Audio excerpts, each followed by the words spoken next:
she got back, the creek had been frozen over. Before her lumbar vertebrae could start to protest at the mere prospect of such abuse, she went to take a look, shoving her way through the underbrush that closed in around the back of the cabin to the top of the short cliff overlooking the course of the stream. From the top of the bank, at least, the situation did not look that bad.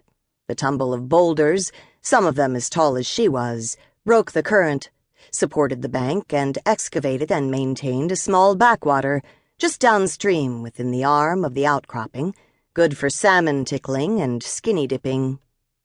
The thought of skinny dipping called up a memory from the previous summer, one that included Jack Morgan, whose behind had suffered from sunburn that evening. He hadn't complained. She flapped the collar of her shirt. It had to be 40 degrees, a veritable heat wave. No wonder she was feeling flushed. There was a length of 3/4-inch polypro fastened to evenly spaced posts leading down the side of the bank, and she went down backwards, breathless not just from the exertion, light of foot and heart. Up close, she was happy to see that the situation looked even less dire.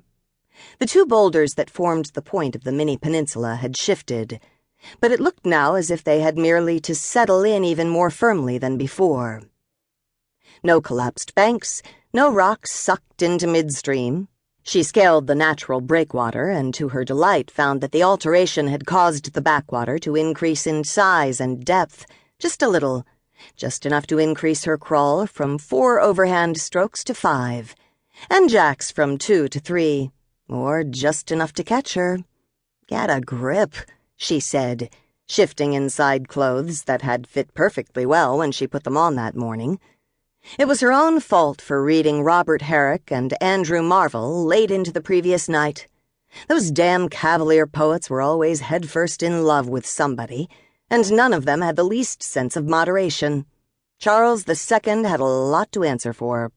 It was Jack's fault, too, for not being here, right here, where she could get her hands on him. A rueful grin spread across her face. If Jack had the least idea of her mood, he'd be on the next plane. The water at her feet was so clear it was almost invisible, crisped at the edges with a layer of frosty ice, and she bent over to scoop up a handful. It was tart and oh so cold all the way down.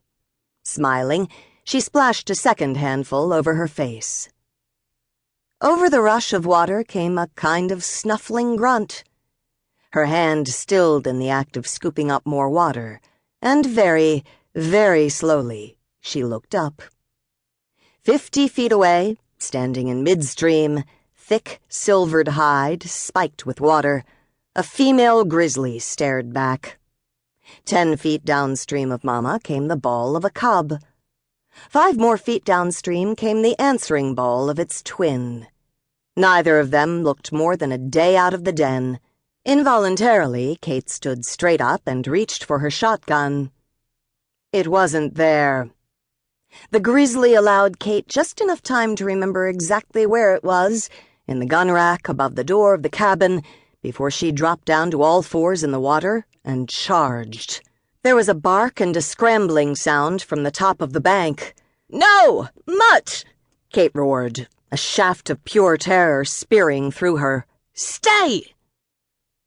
The bear stopped abruptly in midstream and reared up on her hind legs, so immediately on the heels of Kate's command to Mutt that a bubble of hysterical laughter caught at the back of her throat. The bear's lips peeled back to reveal a gleaming set of very sharp teeth that snapped in her direction. When they came together, it sounded like the bite of an axe blade sinking into wood. All thought of laughter gone, Kate backed up a step, casting a quick glance at the bank behind her.